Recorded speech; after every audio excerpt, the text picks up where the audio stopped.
Let me begin with a definition of a government. A government is a compulsory territorial monopolist of ultimate decision-making or of jurisdiction. And implied in this, it is a compulsory territorial monopolist of taxation. That is, a government is the ultimate arbiter for the inhabitants of a given territory regarding what is just and what is not, and it can determine unilaterally, without requiring the consent of those seeking justice or arbitration, what the price that justice seekers must pay to the government providing this service is. Now, based on this definition of government, some very simple predictions can be made. First, it follows that government agents will take advantage of their monopoly, and that means they will increase taxes and reinterpret the law to their own advantage. The price of justice will rise and the quality of justice will fall. However, instead of concentrating on the internal consequences of government, I want to concentrate my attention on external consequences. That is, on its foreign rather than its domestic policy. In this regard, two observations are of fundamental importance. On the one hand, by virtue of its power to define and interpret the law and to tax, every government is faced with a risk of exit, people leaving. Its subjects might leave the territory over which the government's authority extends in order to avoid taxation and its perversion of law. And every such exit, of course, implies a loss of potential revenue to the government, whereas any population increase promises potentially higher tax revenues. On the other hand, at least at the outset, there exist, of course, many competing governments, each not only faced with the threat of exit, but each also equipped with the power to tax. That is, to externalize the cost of territorial expansion or foreign aggression onto its own subject population. They make other people pay for their aggressive activities. Hence, one can predict that competing states will come into conflict with one another. And the competition between governments is different from the competition between private firms. In any given territory, only one monopolist of jurisdiction and taxation can exist. Hence, the competition between governments will tend to be violent and resulting in interstate wars, and it will be eliminative. That is, by means of war, one state expands its territory at the expense of another, and the number of remaining states will progressively fall.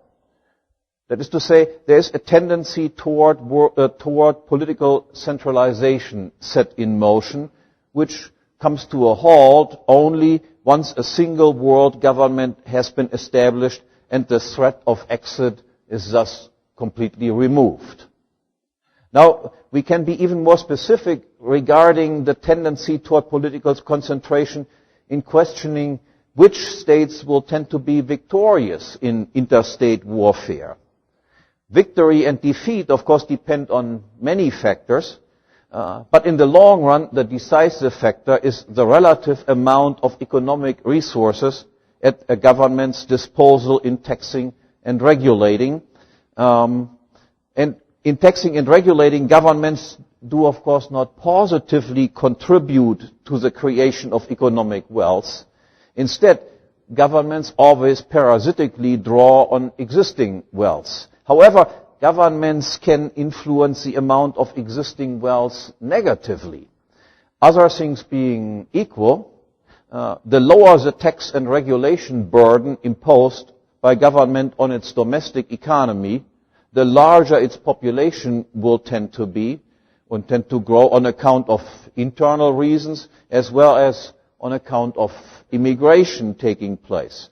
And the larger the amount of domestically produced wealth will be on which a government can draw in its conflict with neighboring countries, the more successful it tends to be in conflicts with its neighbors. That is to say, states which tax and regulate their domestic economies comparatively little, that is, liberal states in the European sense of liberal, tend to defeat and expand their territories at the expense of less liberal ones. That explains, for instance, why during the 19th century Great Britain became the dominant imperial power, and explains why in the 20th century this role has fallen to the United States. Even more specifically, it explains why the United States, which is certainly internally one of the more liberal states, has conducted highly aggressive foreign policy, because the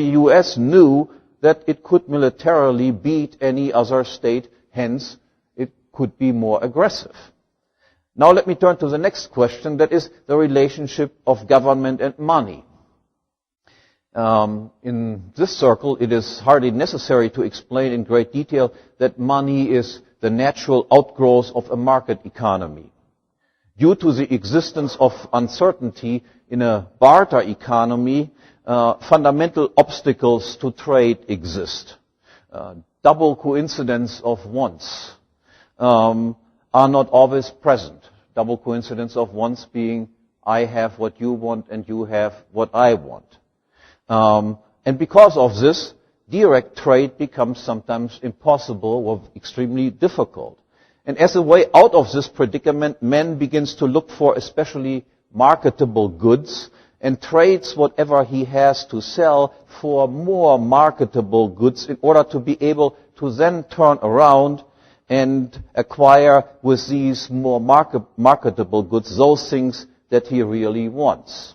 That is, man begins to demand things to be used neither as consumer nor as producer goods, but simply as facilitators or media of exchange.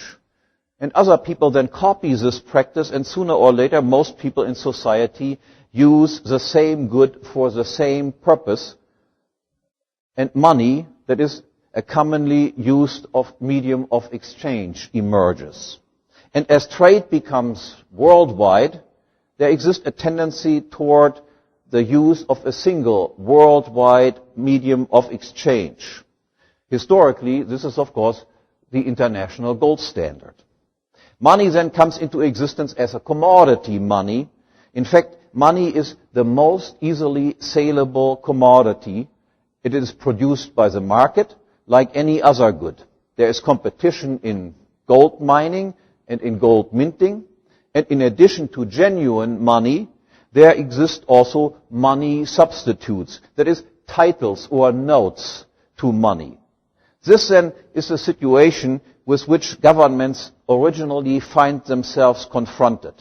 A commodity money such as gold, produced by profit-driven money producers and entirely outside of the control of government.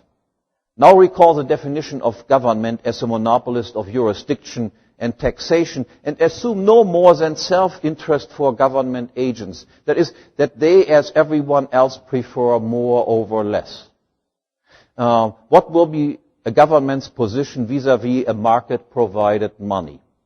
As should be immediately clear, it will be trying to gain monopolistic control over the supply of money so as to be able to enrich itself at the expense of its subjects, very much as it enriches itself at the expense of its subjects by means of taxation. In order to reach this goal, the government must take 3 consecutive steps. And indeed, all governments have taken these steps. Some have done it earlier and others have done it later, but all of them have done them in the same order. First, a government monopolizes the minting of gold. No one but the government mint is permitted to produce gold coins. With this step, it becomes possible for government to engage in coin clipping. That is, surreptitiously reducing the gold content of coins. in recalling and reminting gold coins and reducing, for example, the gold content of each coin by 10% and increasing the supply of coins by 10%, the government essentially accomplishes the same thing as raising the tax revenue by 10%, except, of course, that it is more difficult to understand what is going on. However, this first step is still highly unsatisfactory from the point of view of government because it cannot engage in this practice repeatedly without some people realizing what is really going on. In the second step, the government monopolizes the production of money substitutes, that is, titles to money. No one except the government bank can issue banknotes that are redeemable at par into genuine money. The commercial banks may produce checkbook money or substitutes of substitutes, that is paper that is convertible at par into government-produced paper, which in turn can be converted into genuine money, that is gold. Now, with this step, it becomes possible for the government to engage in fractional reserve banking practices. The government bank creates additional money substitutes out of thin air, uncovered by genuine money. Or put differently, it creates more titles to money property than there is money property in existence. By bringing these titles into circulation, it enriches itself at the expense of the general public. Again, an increase of money substitutes created practically at zero cost of, say, 10% beyond gold coverage has the same effect as a 10% tax increase. But taking the course and form of inflation, it is more difficult to detect than the tax increase is to detect. However, even this second step is unsatisfactory from the point of view of government because eventually the public will realize again what is going on. And once it does, runs on the central bank will occur. The holders of the title to money will want to have their titles redeemed into the genuine thing. But since there exist more titles or notes than there exists property, that is gold, the central bank, faced with a run, will either go bankrupt or suspend specie payment. In the third step, the government goes off the gold standard. The gold deposited in government vaults is confiscated and the private ownership of gold is outlawed. Having acquired purchasing power as something else and more than mere pieces of paper, namely as titles to money, to genuine money, the former money substitutes become now money running on its own. A pure fiat money system takes the place of the former commodity money system. Finally, or so it seems, out of sin, the government has reached complete counterfeiting autonomy and can print money out of thin air and acquire real goods with this paper. The only task remaining seems to be that of avoiding hyperinflation. In fact, other problems and obstacles remain in place even then. But before addressing them, I want to make a few remarks that must be made concerning the question of how the government can get away with taking the three steps that I just outlined. It can only do so if it succeeds in creating a favorable public opinion. And in order to do so, it will have to promote a few myths. That is, make the public believe a few erroneous but somehow plausible propositions. First, that competition in money production will tend to fraud by profit-driven capitalists, even though we all know that competition is in fact precisely one of the most powerful means of reducing the likelihood of fraud, and fraud will actually become more likely if money is produced by a monopolist. Second, they will have to promote the myth that a commodity money involves substantial resource costs which could be saved and the resources could be productively invested if one had a paper money standard in place. While in fact, as even such an ardent fan of paper money as Milton Friedman had to admit late in his life, a paper money standard and the increased financial uncertainty brought about by it increases the expenditure and the waste of resources in activities such as hedging, financial newsletters, and has actually driven up the price of demonetized gold and hence the volume of gold production. And third, they must promote the myth that money is part of social wealth, such that more money means greater wealth. While in fact, of course, money is not part of social wealth, and a larger amount of money only leads to a falling purchasing power of money, while more money leads to a redistribution of existing wealth in society and benefits the early receivers and spenders of this money at the expense of those receiving and spending it later. If an increase in the money supply could make societies rich, we would not be able to explain why there is still one poor country and indeed why there is still one poor individual on earth, because every one-horse country can, of course, print money, paper money, in any desirable amount. How much time do I still have? Okay. Now, very quickly, back to the obstacles that still remain in the path of government wanting to achieve total counterfeiting autonomy. These obstacles become obvious once we introduce the existence of more than one government in existence. Now, returning to my initial remarks regarding the tendency toward political centralization, let us consider a world in which the process of political concentration has been effective for some time. As a result of interstate wars, large and mighty superpowers exist, such as the United States, and smaller, militarily defeated and dominated countries, such as Germany, for instance. Monetary relations between the United States and Germany reflect this power difference. Two stages can be distinguished in this regard. Exemplary of the first stage is the system that was established at Bretton Woods after World War II. The United States is off the gold standard domestically, but it assumes the responsibility of redeeming paper dollars into gold at a fixed parity vis-à-vis the German central bank, while the German central bank promises to exchange paper marks into paper dollars at some fixed parity.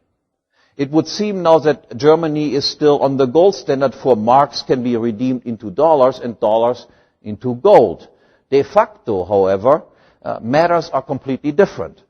The German central bank is pressured not to make use of its right to redeem dollar notes into gold, but to use its dollars instead as reserves, on top of which it creates more mark notes.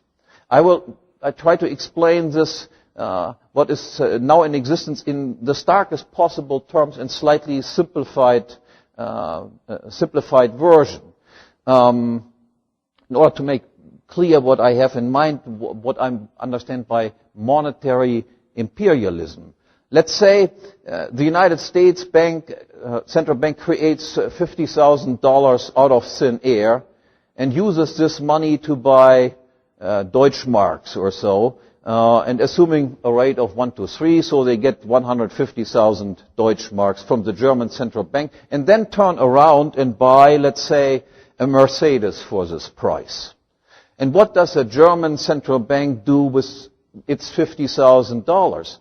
Does it buy something in the United States or insist on redeeming this sum into gold? And the answer is, of course, no. Rather, the $50,000 that the German central bank has received are registered now as an increase in the bank's dollar reserves.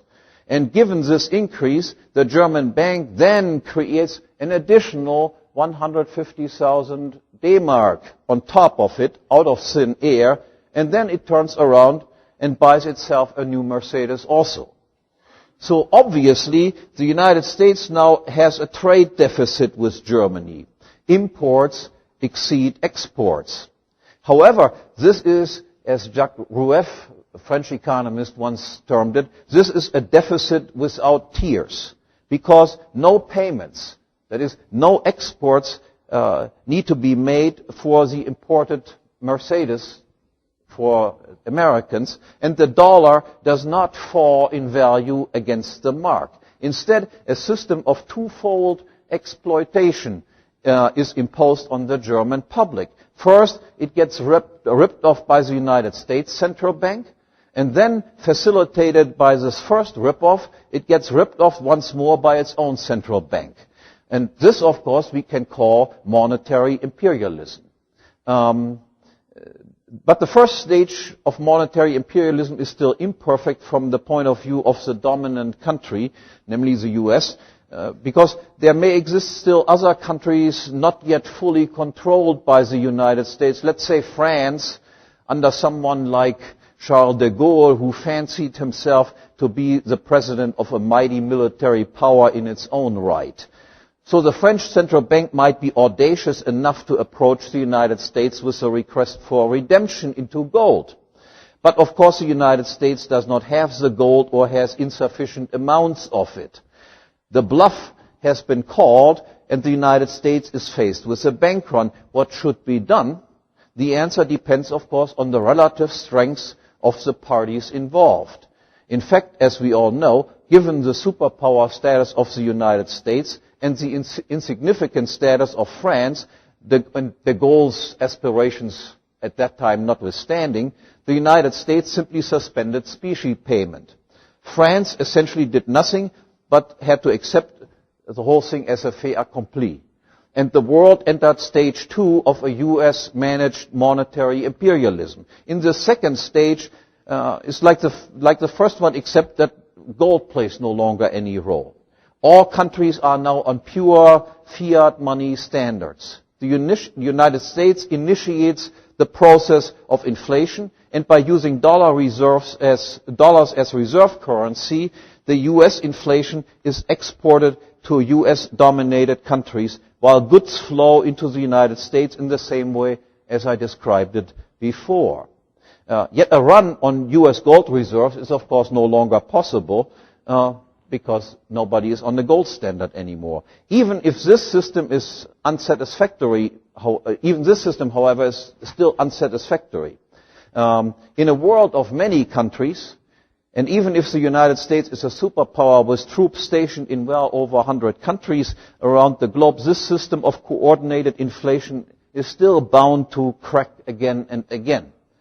So, as a final solution in the drive toward monetary imperialism and a decisive intermediate step in the drive toward world government, the US has been working long and hard to establish something like a US-controlled world central bank, issuing a single worldwide accepted paper currency. Because only then are all obstacles to government counterfeiting eliminated, because then this currency, being the only one, can of course not fall against other currencies, because there are no other currencies left over. The monetary integration that is underway in Europe, that is the establishment of the euro, is an important step in this direction. The euro will be, for instance, more inflationary and has been more inflationary than the least inflationary of the previously existing national European currencies, that is the German mark. And it is easier for the United States Central Bank to cooperate with a single European central bank than with some 15 or so different central banks. But then, hopefully, all of this, that is the drive toward a world central bank dominated by the United States, might fall apart with the emergence of another superpower like China, which might eventually be able to offer another and far better currency than the dollar is. Thank you very much.